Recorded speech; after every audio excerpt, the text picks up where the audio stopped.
독일 현지 연결해서 이에 대한 이야기 들어보겠습니다. 이 1974년에 광부로 이 독일로 넘어가서 정착한 분이죠. 최정규 씨 전화로 연결합니다. 우리 애청자 여러분 기억하실지 모르겠는데요. 이 지난해 촛불 전국에서 독일 현지에서도 교민들이 촛불을 들었다라는 소식 전해드리면서 한번 연결을 했던 분인데요. 다시 연결을 하겠습니다. 여보세요. 예, 안녕하세요. 예, 안녕하세요 선생님. 잘 지내셨죠? 예. 요즘 뭐 고국 뉴스 계속 보실 것 같은데요. 고국 뉴스 보면 어떠세요, 심경이? 저희들이 외국에서 오래 살다 보니까 네. 하여간 촛불 때부터 세월호 촛불 때부터 네. 뉴스를 안 보면 이게 잠이 안 올 정도예요. 그래요. 어떻게 중독이 된 것 같아요. 그래서 고국 소식 뭐 시시각각으로 변하는 모습 보면서 어떤 생각 드셨어요? 감동적이었죠. 감동적이었다. 예, 감동적이었죠. 어떤 사람들은 막 울기도 했어요. 야, 저렇게 많은 사람들이 온 가족이 예를 들어서 30년 전 87년 때 같으면 공장에서 막 노동자들이 크레인을 끄고 나오고 오토바이를 타고 막 이런 거 아닙니까? 예, 그랬었죠. 근데 이번에 촛불은 그냥 지나가다 가족끼리라도 합수하고 함께하고 너무 그게 감동적이었어요. 촛불 집회 말씀하시는 거군요. 예, 알겠습니다. 자, 아무튼 문재인 대통령이 독일을 방문하고 있고 뭐 이 교민들의 환대 이게 국내에서도 이제 화제가 되고 있는데, 근데 이제 동포 간담회 있었는데 이전 대통령 방문했을 때하고는 초청 명단부터가 좀 달랐다면서요. 예, 그렇죠. 저희들이야 참 슬프지만 화독 광부 간호원들이 초청이 되어서 우리가 살아온 우리 쪽은 초청된 적이 없어요. 이번에는 정말 감동적이었어요. 그리고 이번에는 초청장을 받으신 거네요, 그러면? 예. 그럼 선생님도 저희도 깜짝 놀랐어요. 우리는 감히 뭐 초청드리라고 생각을 못했죠. 예, 그러면 선생님도 직접 초청장을 받으셨어요? 아니, 초청 대상은 이제 대개 이게 어느 지역이 있으면 어느 지역에 몇 명씩 이렇게 이제 대개 명수로 요청이 와요. 그런데 이제 저보고도 갈 거냐고 그래서 저는 문재인 대통령을 지지는 하지만 좋아하지 않으니까 안 간다고 그랬어요. 저는 저 노동당 당원이거든요, 한국에. 그러셔서 알겠습니다. 그 때문에 이제 문 대통령이 잘하기는 바라지만 간담회까지서 초청 갈 일은 없다. 그러면 어느 분이 가셨어요? 우리 만화 갔어요. 부인이? 그냥 대사관에서 연락을 받고는 잠을 못 자요. 왜요? 좋으셔서? 그렇죠. 우선 우리 만화는 원래 그 노무현 대통령하고 그다음에 이면 문재인 대통령 지지자인데 이제 마치 대통령이 든 것도 감동적인데 왔는데 초청장이 온 거예요. 그러니까 막 첫 데이트 나가듯이 설레갖고 잠도 못 자고 무슨 해야지? 어떻게 뭐 환영을 해야지? 뭐지? 아이고, 옆에서 보는 제가 참 감동이었습니다. 아니, 그럼 부인께서 그래서 이제 그 간담회 갔다 오신 다음에 뭐라고 하시던가요? 우선은 이게 대통령이 너무 친근해 보이더래요. 뭐 경호하는 사람들이 어떤 사람인지도 모르겠고 그냥 그 대통령 부부도 그렇고 청와대 관리자나 같이 온 뭐 강경숙 장관님도 그렇고 그냥 너무 소탈하게 강경화 장관 너무 소탈하게 다 이렇게 만나면서 같이 사진 찍고 악수하고 그랬다고 해갖고 악수한 것을 넘어가 악수하지 말아야 하는데 했다고 나보고 영광인 줄 알으라 하더라고요. 알겠습니다. 근데 선생님께서 이제 인터뷰 시작하시면서 이제 촛불 말씀을 하셨는데 이 촛불 혁명 이후에 이 독일에서도 한국에 대한 평가가 많이 달라졌어요? 그렇죠. 우선 독일에서 이제 우리가 긍정적으로 얘기할 때 아까 얘기한 87년 그때 언론이 굉장히 했어요. 그런데 그때는 어떻게 보면 아까 얘기한 대로 막 집단적이잖아요. 노동자들이 조직적이고. 근데 이번 촛불은 100만, 200만이 모이는데도 그냥 조용하게 온 가족의 애들 그리고 발언도 학생들부터 초등학생들부터 쫙 하잖아요. 이건 독일에서도 뭐 그런 일은 상상이 안 돼요. 우선. 독일에서도 다양한 집회들이 하지만 그렇게 온 가족이 나와갖고 그런 어린아이들부터 자기 의견을 이야기해서 쭉 성인까지 가는 코스로 예. 그렇게 하는 일은 없거든요. 그러니까 이게 독일이 참 상식이 통하는 민주주의라고 하는데 예. 한국의 저 국민들의 의식이 정말 자랑스러운 거죠. 한마디로 민주주의 모범국가 뭐 이 정도 되겠네요. 예. 그러니까 누구 하나 다친 사람 안 없고 구속된 사람 없고 네. 정말 이게 상상할 수가 없어요.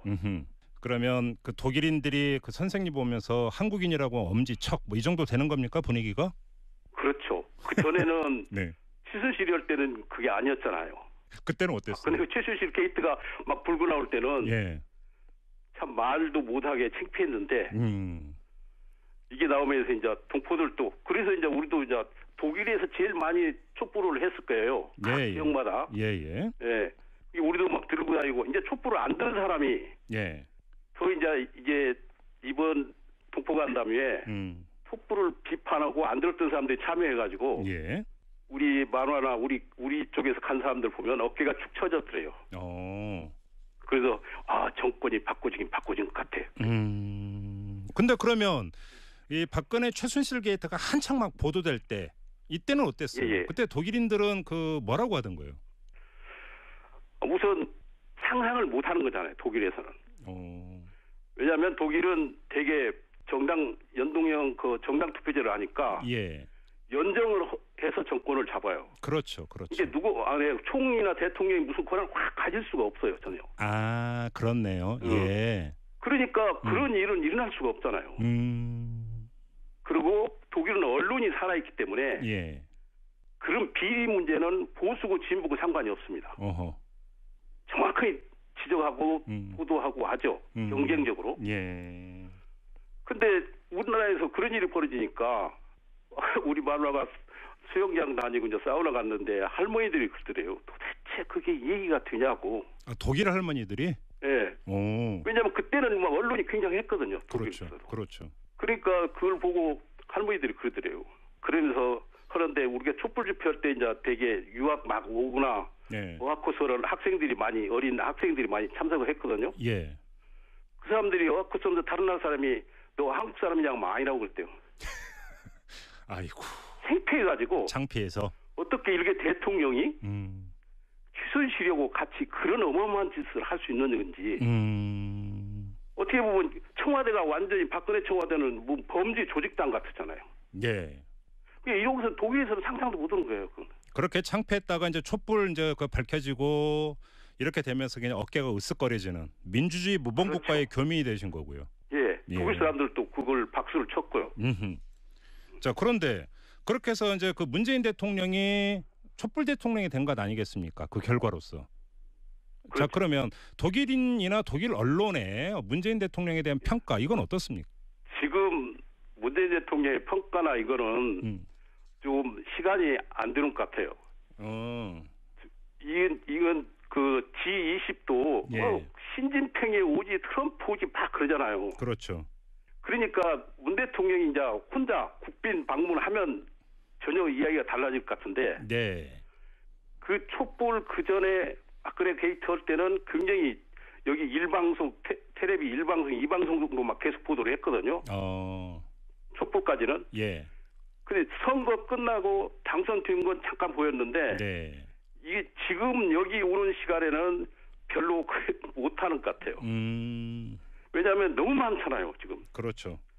예, 독일에 지금 오는 사람이 20개 정상들이 모이는데. 네네네.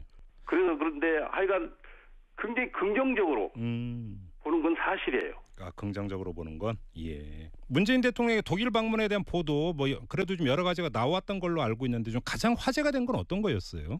예, 화제가 된 거는 문재인 대통령이 가지고 있는 이미지가 이게 한국에서만 한 게 아니라 독일에서도 그렇게 했잖아요. 예. 어떤 거 말씀하시는 거예요? 쭉 가시다가 쭉 내리고 예. 총리하고 정상회담을 하고 나오는데 메르켈 총리가 이렇게 배웅을 한 거예요. 네. 근데 그 담장 사이로 이렇게 동포들이 한영 가니까 문재인 대통령이 악수를 하니까 그래서 문재인 대통령이 그랬대요. 이제 메르켈 총리 보고 이제 들어가시라고. 그러니까 저도 함께 하겠습니다 하고 악수를 한 거예요. 메르켈 총리도. 예. 그게 총리 공간에서도 그렇고 언론에서도 깜짝 놀란 거죠. 처음이래요. 총리 공간에서. 그리고요. 또 어떤 게 있었습니까? 그리고 어쨌든 한반도 선언이잖아요. 평화협정 선언. 이거는 독일에서 솔직히 저희들은 분단된 독일에 왔다가 통일되는 걸 봤잖아요. 네. 그리고 또 우리는 2000년도 때부터 무척 그 요구를 했어요. 최소한 평화협정을 하자. 네. 응? 미국 빼고 그냥 중국 빼고라도 우선 양국이라도 네. 응? 평화협정을 해라. 그런데 이번 문재인 대통령이 대통령 우선 처음으로 언급한 거 아닙니까? 예. 이게 독일 언론도 거기에는 굉장히 박수를 치는 것 같아요. 아 그렇군요. 평가가 반응이. 그리고 오늘 보니까 그 3인당의 총회 가브리엘이 예. 이 북핵 문제는 중국도 책임이 있다. 시진핑이 지금 여기 왔잖아요. 그렇죠. 예. 그런 건 어떻게 보면 문 대통령의 그런 선언을 지지하는 쪽이 되는 거죠. 아 그렇죠. 예. 그리고 하나만 더 여쭤볼게요. 지금 김정숙 여사가 그 고 윤희상 그 선생 묘지에 가서 이제 통영에서 가져온 동백나무 심었잖아요. 이게 국내에서 좀 보도가 됐는데 독일 현지에서도 이게 대단히 화제가 됐다는데 왜 그러는 거예요? 예, 저는 문대인 윤희상 선생님하고도 굉장히 관계가 깊은데요. 아 그러세요? 예. 선생님은 정말 분단된 민족을 이해를 못해요. 그래서 우리는 대민족주의자 뭐 이러는데 예. 남한이 되었던 북한이 되었던 정말 다 껴안고 사랑하는 분이었거든요. 예. 그리고 독일에서는 대통령보다 유명해요. 대통령 임기 끝나면 끝나잖아요. 예. 윤희상 선생님의 음악과 사상 그에 대한 얘기는 네. 끝이 없어요. 예로 저희들이 여기서 한국인의 밤을 하는데 예. 저희들이 한 30년 문화단체를 만들어서 30년 개관식을 할 때 예. 윤희상 선생님이 오셔요. 그렇게 바둑 광부 간호원들이 문화운동을 하는 걸 그렇게 지지하셨던 분이에요. 예. 여기 오면 여기 주지사가 오고 시장이 오는 거예요. 오. 그리고 방송은 말할 것도 없고요. 독일 방송? 예. 그렇게 유명한 분이라고. 그리고 큰 독일 행사에 가면 대통령 옆자리에 앉아요. 그런 분을 갖다가 불순원이 빨갱이니 뭐니 해서 매장시키고 블랙리스트에 올려놓고. 예. 근데 그거를 드디어 우리는 상상도 못했어요. 예. 김정숙 여사님이 저렇게 저걸 어떻게 윤희상 선생님 묘지에 예. 그것도 고향에 있는 통영에 동백나무를 갖다 심은 정말 역사적이에요. 이게 눈물이 다 나더라고요. 그 정도로 큰 의미를 갖고 있는 거였군요. 그러면은. 그럼요. 예.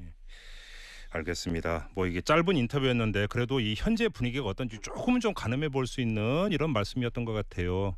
아쉽지만 여기서 인터뷰를 좀 마무리해야 될 것 같습니다, 선생님. 그 사모님 예. 그 옆에 계시죠? 지금도 많이 그러니까 좋아하십니까? 지금도? 예. 좋아해요. 알겠습니다. 자, 오늘 인터뷰 고맙습니다, 선생님.